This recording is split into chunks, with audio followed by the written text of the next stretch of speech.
If faith is a mystery, there are no places in the Christian world where the mystery is deeper than in Lalibela. 800 years ago, an Ethiopian king ordered a new capital for Christians. At 8,000 feet, on the central plateau of Ethiopia stand 11 churches, each carved from a single, gigantic, block of stone.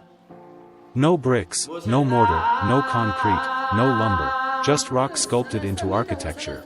The 11 rock-hewn churches of Lalibela are monolithic churches located in the western Ethiopian highlands near the town of Lalibela, named after the late 12th and early 13th century King Gevra Meskel or Lalibela of the Zagwe dynasty, who commissioned the massive building project of 11 rock-hewn churches to recreate the holy city of Jerusalem in his own kingdom.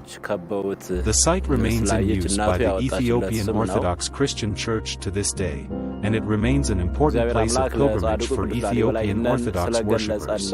It took 24 years to build all the 11 rock-hewn churches. Lalibela is a town in the Amhara region of Ethiopia. It is a tourist site for its famous rock-cut monolithic churches. The whole of Lalibela is a large and important site for the antiquity, medieval, and post-medieval civilization of Ethiopia. To Christians, Lalibela is one of Ethiopia's holiest cities, and a center of pilgrimage. The churches are said to have been built during the Zagwe dynasty, under the rule of king, although it is more likely that they evolved into their current form over the course of several phases of construction and alteration of pre-existing structures. During the reign of Lalibela, a member of the Zagwe dynasty who ruled Ethiopia in the late 12th century and early 13th century, the current town of Lalibela was known as Roa. The saint king was named because a swarm of bees is said to have surrounded him at his birth, which his mother took as a sign of his future reign as king of Ethiopia. The names of several places in the modern town and the general layout of the rock-cut churches themselves are said to mimic names and patterns observed by Lalibela during the time he spent as a youth in Jerusalem and the Holy Land.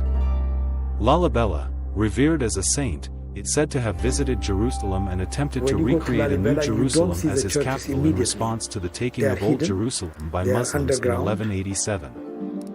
The king, Lalibela, is said to have traveled the 1,600 miles to Jerusalem.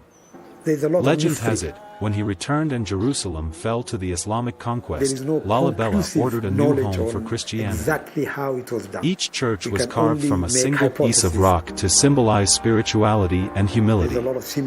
The Christian faith inspired many features receiving biblical names. Even Lalibela's river is known as the River Jordan. Lalibela remained the capital of Ethiopia from the late 12th into the 13th century.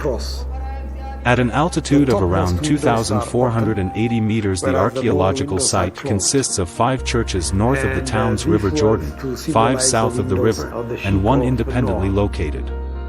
The churches in each grouping are connected by a system of tunnels and trenches.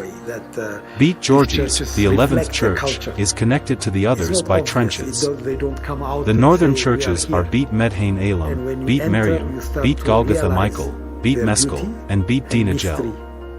The southern churches are Beit Emmanuel, Beit Mercurius, Beit Abba Libanos, Beit Liam, and Beit Gabriel Ruffel. The layout and names of the major buildings in Lalibela are widely accepted, especially by local clergy, to be a symbolic representation of Jerusalem. This has led some experts to date the current church construction to the years following the capture of Jerusalem in 1187 by the Muslim leader Saladin. Architecture. The rock-hewn churches at Lalibela are made through a subtractive processes in which space is created by removing material. Out of the 11 churches, 4 are freestanding, monolithic, and 7 share a wall with the mountain out of which they are carved. The churches are each unique, giving the site an architectural diversity that is evident by the human figures of bas-reliefs inside Bet Golgotha, and the colorful paintings of geometrical designs and biblical scenes in Bet Miriam. Moldings and string courses divide larger structural shapes into smaller sections in many of the churches. All 11 churches were the result of a process using the basic tools of hammers and chisels to excavate trenches surrounding the monolithic and semi-monolithic structures, as well as a system of tunnels which connected 2 separate groups of the churches with each other out of the scoriaceous basalt. The construction was done from top to bottom. The geology of the region partially determined the structure of the churches and their hydraulic systems. Igneous in nature, the rocky massif of the church complex is primarily composed of two kinds of volcanic basalt. The churches have been carved top-down from the sections of porous basaltic scoriae using chisels, axes, and other blades. Workers first traced the perimeter of the structure on the rock face, then isolated the main structure of the church. Finally, the inner mass was sculpted as the exterior was refined and ornamented. Unlike in built construction, where the last element constructed is at the top, this method of construction leaves the most recently hewn element at the bottom. To avoid flooding from underground rivers and water tables, the church builders excavated drainage canals and trenches. The roofs of the four freestanding monolithic churches slope at the same angle of the rocks from which they were carved, further promoting drainage. Additional hydraulic systems filled cisterns and baptismal pools, including the 3 pools in the courtyard of Beit Mariam. The churches of Lalibela are square or rectangular in form, with basilical or cruciform plans. Except where geological formations forced alterations, the churches follow the orthodox custom of placing a door at each of the western, northern, and southern sides. Steps and steep pedestals lead visitors upward into the churches, lifting them from the carved trenches and pathways. The doorways and window frames exhibit multiple typologies throughout the complex, including stelliform, ogival, cruciform, and axamite. Both the stelliform and Aksumite-style windows and doors are direct quotations from the architecture of the Aksumite Empire, which reigned in present-day northern Ethiopia and Eritrea from the 1st through the 8th century. The circa 10th century Aksumite architectural revival at Lalibela may have arisen to legitimate the rule of the Zagwe dynasty kings by visually linking them to the formerly powerful empire.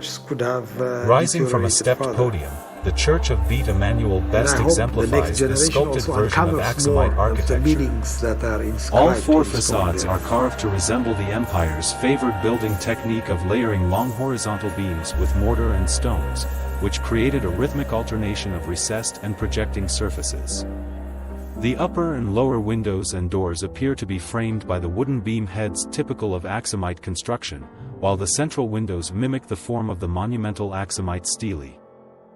The rug-covered floors of the churches are roughly hewn, and rise or fall in height to delineate different sacred zones.